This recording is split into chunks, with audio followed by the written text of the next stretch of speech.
नमस्ते दोस्तों, मैं हूं आपकी अपनी डॉक्टर मीरा सिंह। आज का यह वीडियो सिर्फ एक वीडियो नहीं है, यह एक जीवन रक्षक जानकारी है। यह एक ऐसी चाबी है जो उस ताले को खोल सकती है जिस पर शायद सालों से जंग लगा हुआ है। आज हम बात करने जा रहे हैं एक ऐसी क्रिया के बारे में जो सुनने में शायद आपको अजीब लगे, शायद आपको बचपन का कोई खेल लगे, लेकिन चिकित्सा विज्ञान यानी मेडिकल साइंस में इसे एक चमत्कार माना गया है। आज का विषय है उल्टा चलें। यह आपके कूल्हों और पेल्विक मसल्स को अलग तरीके से ट्रेन करता है। हम अपनी पूरी जिंदगी आगे की तरफ भागते हुए बिता देते हैं। हमारी आंखें आगे हैं, हमारे पैर आगे की तरफ मुड़ते हैं, हमारा दिमाग हमेशा भविष्य यानी आगे की सोचता है। लेकिन क्या आपने कभी सोचा है कि जब हम सिर्फ एक ही दिशा में चलते हैं तो हमारे शरीर का क्या हाल होता है? हमारी कुछ मांसपेशियां बहुत ज्यादा काम करती हैं और थक जाती हैं, और कुछ मांसपेशियां सो जाती हैं, एकदम निष्क्रिय हो जाती हैं। और यहीं से शुरू होती है बीमारी, दर्द और बुढ़ापा। आज मैं आपको बताऊंगी कि कैसे सिर्फ अपनी चाल को उल्टा करके यानी रिवर्स गियर लगाकर आप अपने घुटनों के दर्द को, अपनी कमर की जकड़न को और अपने पेल्विक फ्लोर की कमजोरी को हमेशा के लिए खत्म कर सकते हैं। तो चलिए, एक गहरी सांस लीजिए, अपने मन को शांत कीजिए और मेरे साथ इस सफर पर चलिए। मेरे पास हर रोज ओपीडी में सैकड़ों मरीज आते हैं। उनकी आंखों में दर्द होता है और जुबान पर सिर्फ एक सवाल कि डॉक्टर साहिबा, क्या मैं कभी ठीक से चल पाऊंगा? आज मैं आपको 4 ऐसे लोगों की कहानियां सुनाना चाहती हूं जो शायद आपकी अपनी कहानी हो सकती है। ये कहानियां सिर्फ उदाहरण नहीं है, ये वो आईना है जिसमें आपको अपनी तकलीफ की झलक दिखेगी। सबसे पहले बात करते हैं इंदौर के रहने वाले रमेश जी की। रमेश जी की उम्र 62 वर्ष है। वे एक रिटायर्ड बैंक मैनेजर हैं। पूरी जिंदगी उन्होंने कुर्सी पर बैठकर काम किया, लेकिन रिटायरमेंट के बाद उन्होंने सोचा कि अब सेहत बनानी है। उन्होंने सुबह सुबह पार्क में तेज चलना शुरू किया। शुरू के 6 महीने सब बहुत अच्छा लगा। वजन कम हुआ, ताजगी महसूस हुई। लेकिन फिर एक दिन जब वे सुबह अपने बिस्तर से उठ रहे थे, उन्हें अपने दाहिने घुटने में एक अजीब सी टीस महसूस हुई। उन्होंने सोचा कि शायद कल ज्यादा चल लिया होगा, इसलिए इग्नोर कर दिया। वे बाथरूम गए और जैसे ही कमोड पर बैठने के लिए झुके, उनके घुटने से आवाज आई, खट। यह आवाज सिर्फ हड्डी की नहीं थी, यह उनके आत्मविश्वास के टूटने की शुरुआत थी। धीरे धीरे यह दर्द बढ़ने लगा। रमेश जी, जो पहले पार्क के 5 चक्कर लगाते थे, अब एक चक्कर में ही हांफने लगे, सांस से नहीं बल्कि दर्द से। जब वे मेरे पास आए तो उन्होंने बहुत बारीक बात बताई। उन्होंने कहा, डॉक्टर मीरा, जब मैं चलता हूं तो ठीक लगता है, लेकिन जैसे ही सीढ़ियां उतरने की बारी आती है, मेरी जान निकल जाती है।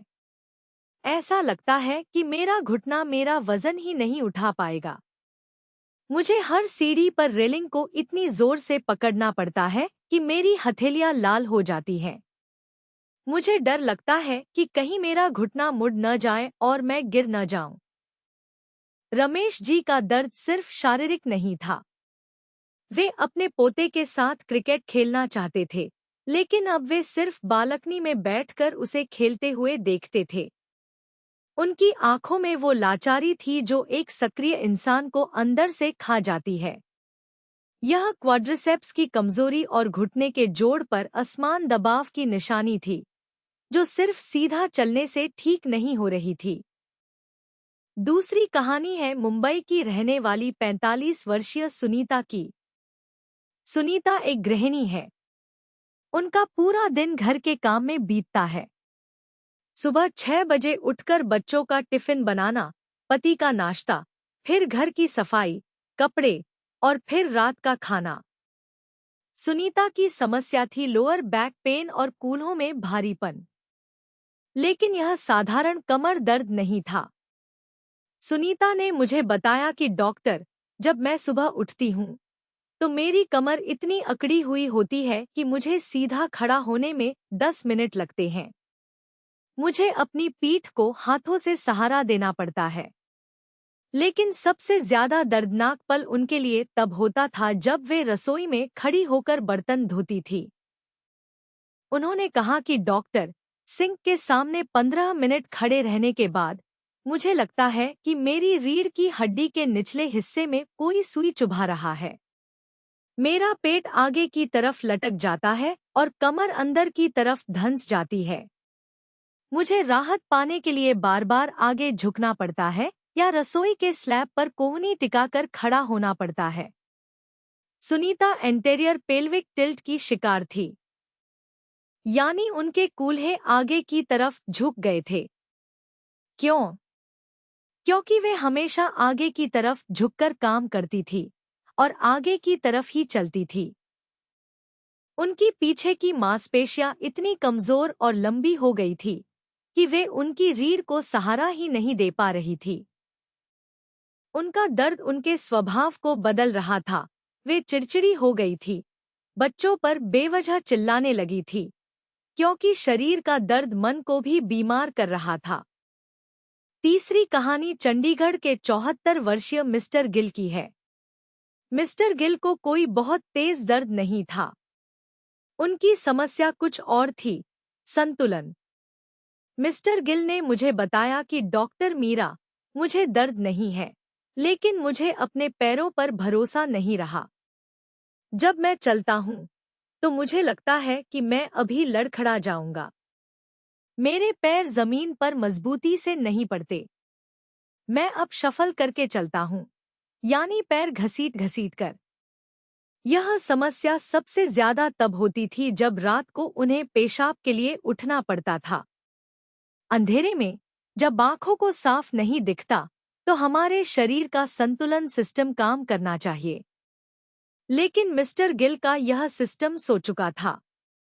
वे दीवार को टटोलते हुए बाथरूम तक जाते थे।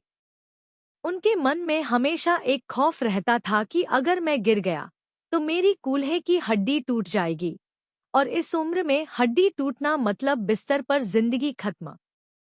यह डर इतना गहरा था कि उन्होंने घर से बाहर निकलना बंद कर दिया था। वे शाम की सैर पर जाना छोड़ चुके थे। उनके पेल्विक फ्लोर की मसल्स और पैरों के छोटे छोटे रिसेप्टर्स काम करना बंद कर चुके थे, क्योंकि उन्होंने सालों से अपने शरीर को कोई नई चुनौती नहीं दी थी। चौथी कहानी बैंगलोर के 28 साल के सॉफ्टवेयर इंजीनियर विक्रम की है। विक्रम को देखकर कोई नहीं कहेगा कि उसे कोई दिक्कत है। जिम जाता था, वीकेंड पर रनिंग करता था। लेकिन विक्रम को एक अजीब समस्या थी, हैमस्ट्रिंग टाइटनेस और डेड बट सिंड्रोम। विक्रम ने बताया कि डॉक्टर, मैं स्क्वैट्स कर लेता हूँ, रनिंग कर लेता हूँ, लेकिन मेरे कूल्हों में मुझे कभी कोई जोर महसूस नहीं होता। सारा जोर मेरी जांघों पर और मेरी पीठ पर आता है। और अब जब मैं कुर्सी पर 1 घंटे से ज्यादा बैठता हूँ तो मेरे पैरों में झंझनाहट शुरू हो जाती है।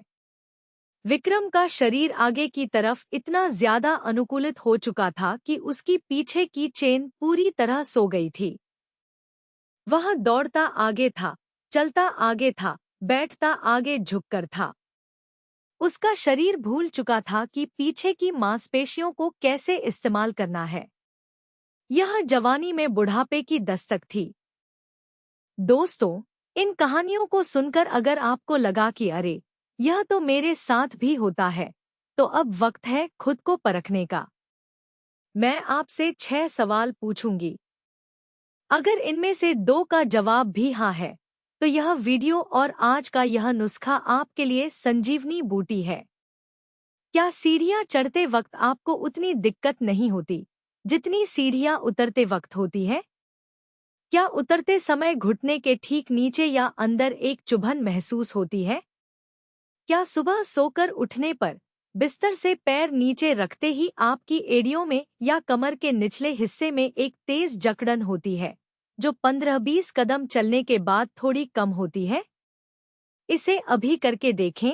क्या आप अपनी आंखें बंद करके बिना किसी सहारे के एक पैर पर 10 सेकंड तक खड़े रह सकते हैं? या आप तुरंत लड़खड़ाने लगते हैं? अगर आप आंख बंद करते ही डगमगा रहे हैं, तो आपका न्यूरोमस्कुलर कनेक्शन कमजोर है। क्या आपको अक्सर ऐसा लगता है कि आपके कूल्हे सो गए हैं? यानी बहुत देर बैठने के बाद जब आप खड़े होते हैं, तो आपको अपने कूल्हों में जान महसूस नहीं होती, वे सुन्न लगते हैं। अपने जूतों के तलवों को देखिए। क्या आपके जूते एड़ी की तरफ से बहुत ज्यादा घिस गए हैं, जबकि आगे का हिस्सा ठीक है? या क्या वे एक तरफ से ज्यादा घिसे हैं? यह बताता है कि आपका चलने का तरीका बिगड़ चुका है। क्या आपको कभी-कभी ऐसा लगता है कि आप चल तो रहे हैं, लेकिन आपका दिमाग आपके पैरों को सही सिग्नल नहीं भेज पा रहा? जैसे पैर कहीं और पड़ना चाहिए था और पड़ कहीं और गया। इसे ब्रेन फॉग इन मूवमेंट कहते हैं। अगर आपने इन सवालों में खुद को पाया है, तो घबराइए मत। आपका शरीर टूटा नहीं है, वह बस एक ही दिशा में चलते चलते बोर हो गया है और थक गया है। उसे अब उल्टा चलने की जरूरत है ताकि वह फिर से सीधा हो सके। अब आप पूछेंगे, डॉक्टर मीरा, उल्टा चलने में ऐसा क्या जादू है? यह तो हम बचपन में खेल खेल में करते थे। देखिए, मैं आपको कोई हवाई बात नहीं बताऊंगी। मैं आपको इसके पीछे का ठोस विज्ञान समझाती हूँ, बहुत ही सरल भाषा में। जब हम सीधा चलते हैं, तो हमारा शरीर एक खास पैटर्न में काम करता है। हम अपनी एड़ी जमीन पर रखते हैं, फिर पंजा रखते हैं और फिर पंजे से धक्का मारकर आगे बढ़ते हैं। इस पूरी प्रक्रिया में हमारी जांघ की आगे की मांसपेशियां और पिंडलियां सबसे ज्यादा काम करती हैं। हमारे घुटने के जोड़ पर हर कदम के साथ एक झटका लगता है। इसे हम कॉन्सेंट्रिक मसल एक्शन कहते हैं। लेकिन जब हम उल्टा चलते हैं, तो पूरा खेल पलट जाता है। शरीर का बायोमैकेनिक्स पूरी तरह बदल जाता है। विज्ञान कहता है कि जब आप उल्टा चलते हैं, तो आप अपनी एड़ी पहले नहीं रखते, आप अपना पैर का अंगूठा और पंजा पहले जमीन पर रखते हैं और फिर एड़ी टिकाते हैं। इस छोटे से बदलाव से क्या होता है? आपके घुटने के जोड़ पर पड़ने वाला दबाव काफी हद तक कम हो जाता है। जो लोग घुटने के दर्द से परेशान हैं, उनके लिए यह अमृत है, क्योंकि इसमें मांसपेशियां काम कर रही हैं, लेकिन घुटने की हड्डी आपस में घिस नहीं रही है। सीधा चलने में हम क्वाड्रिसेप्स यानी जांघ के आगे का हिस्सा का ज्यादा इस्तेमाल करते हैं। लेकिन उल्टा चलने के लिए आपको अपने कूल्हों और जांघ के पीछे की ताकत का इस्तेमाल करके अपने शरीर को पीछे खींचना पड़ता है। सोचिए कि आपकी टांगे एक रस्सी हैं। सीधा चलने में आप रस्सी को धक्का दे रहे हैं, जो मुश्किल है, लेकिन उल्टा चलने में आप रस्सी को खींच रहे हैं। इससे वे मांसपेशियां जाग जाती हैं, जो सालों से कुर्सी पर बैठकर सो रही थी।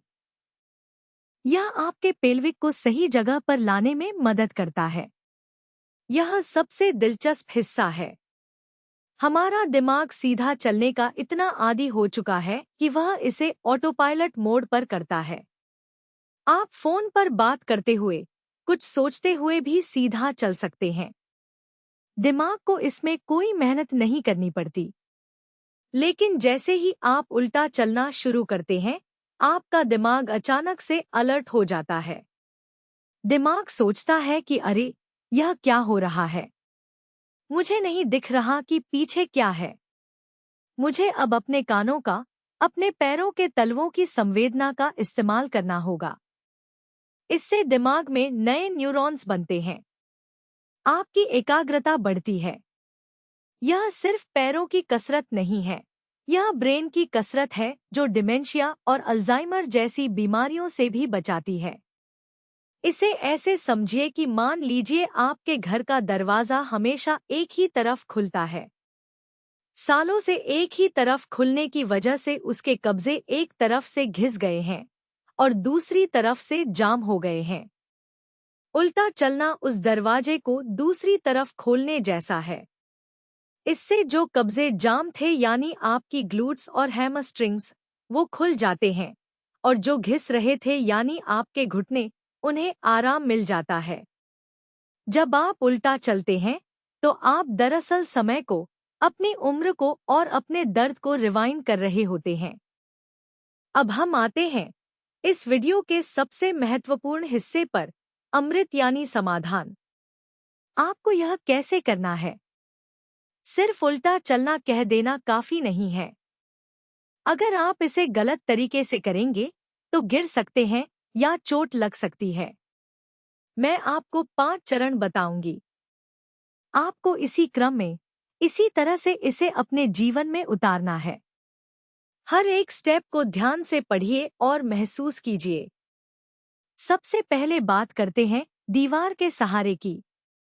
रमेश जी जैसे घुटने के दर्द वाले मरीजों के लिए यह पहला कदम था। इसे आपको घर के अंदर ही करना है। शुरुआत में हमारे अंदर डर होता है गिरने का। दीवार का सहारा उस डर को खत्म करता है ताकि हम सिर्फ मांसपेशियों पर ध्यान दे सकें। यह शरीर की स्थिति के ज्ञान को जगाता है। इसके लिए एक लंबी दीवार या कॉरिडोर चुनें, जहां फर्श समतल हो और कोई कालीन न हो जिसमें पैर उलझे। दीवार की तरफ पीठ करके खड़े हो जाएं, लेकिन दीवार से लगभग 6 इंच दूर। अपना बायां हाथ दीवार पर रखें, हल्के सहारे के लिए। अब अपनी छाती तनी हुई रखें और नजर सामने रखें, नीचे पैरों को नहीं देखना है। अपना दाहिना पैर पीछे बढ़ाएं। ध्यान दें कि एड़ी नहीं, बल्कि पैर का अंगूठा पहले जमीन को छूना चाहिए। जैसे ही अंगूठा छुए, धीरे से एड़ी को नीचे लाएं और पूरा वजन उस पैर पर शिफ्ट करें। महसूस करें कि कैसे आपके कूल्हे की मांसपेशी कस रही है। अब दूसरा पैर पीछे लाएं। दीवार के सहारे 20 कदम पीछे जाएं, फिर सीधा चलकर वापस आएं। पहले 2-3 दिन आपको बहुत अजीब लगेगा। आपको बार बार पीछे मुड़कर देखने का मन करेगा। लेकिन आपको अपनी पीठ की आंखों पर भरोसा करना है। 1 हफ्ते बाद आप महसूस करेंगे कि आपके पैर जमीन को ज्यादा मजबूती से पकड़ रहे हैं। दूसरा तरीका है ट्रेडमिल रिवर्स। यह उन लोगों के लिए है जो जिम जाते हैं या जिनके घर में ट्रेडमिल है। यह विक्रम के लिए गेम चेंजर साबित हुआ। ट्रेडमिल की सतह एकसार होती है। इसमें गड्ढे नहीं होते और सबसे बड़ी बात, इसमें पकड़ने के डंडे होते हैं। यह आपको एक लय बनाने में मदद करता है। ट्रेडमिल पर खड़े हों, लेकिन उल्टा, कंसोल की तरफ पीठ करके। सेफ्टी क्लिप अपने कपड़ों में जरूर लगा लें। दोनों हाथों से साइड की रेलिंग को मजबूती से पकड़ें। ट्रेडमिल को सबसे कम स्पीड पर शुरू करें। बहुत धीमा। अब चलना शुरू करें। याद रखें, पंजाइडी पंजाइडी। अपनी कमर को सीधा रखें। आगे की तरफ न झुकें। कोशिश करें कि अपने घुटनों को पूरी तरह सीधा करें जब पैर पीछे जाए। यही वह पल है जब आपका वीएमओ मसल यानी घुटने के ठीक ऊपर की मांसपेशी सबसे ज्यादा एक्टिव होता है। इसे सिर्फ 5 मिनट करें। पहले 5 मिनट के बाद जब आप ट्रेडमिल से उतरेंगे तो आपको अपनी जांघों के आगे में एक जबरदस्त जलन महसूस होगी। यह वो गुड पेन है जो बताता है कि खून का दौरा वहां पहुंच गया है जहां सालों से नहीं गया था। 15 दिन बाद आप देखेंगे कि सीढ़ियां चढ़ते वक्त घुटने में जो कटकट थी, वो गायब होने लगी है। जब आप घर और ट्रेडमिल पर आत्मविश्वास पालें, तब बारी आती है मिस्टर गिल वाली चुनौती की, खुली हवा में उल्टा चलना। खुली हवा और दृष्टि का खेल। पार्क में घास होती है, थोड़ी ऊबड़-खाबड़ जमीन होती है। यह आपके टखनों को मजबूत करती है और यहाँ आपको बगल से देखने की शक्ति का इस्तेमाल करना पड़ता है। पार्क का एक ऐसा हिस्सा चुनें जहाँ भीड़ कम हो और जमीन समतल हो।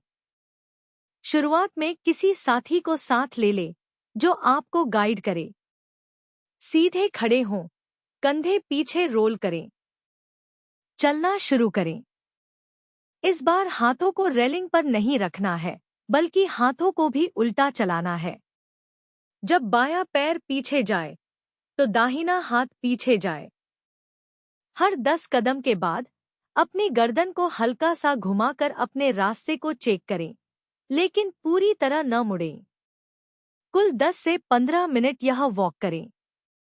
खुली हवा में उल्टा चलते वक्त आपको ऐसा लगेगा जैसे आप हवा को चीर नहीं रहे, बल्कि हवा आपको सहारा दे रही है। 1 महीने बाद मिस्टर गिल की तरह आप महसूस करेंगे कि आपका संतुलन इतना बेहतर हो गया है कि अंधेरे में भी आप बिना सहारे के चल पा रहे हैं। चौथा तरीका है चढ़ाई पर उल्टा चढ़ना। यह सुनीता जैसी कमर दर्द वाली महिलाओं के लिए सबसे असरदार उपाय है।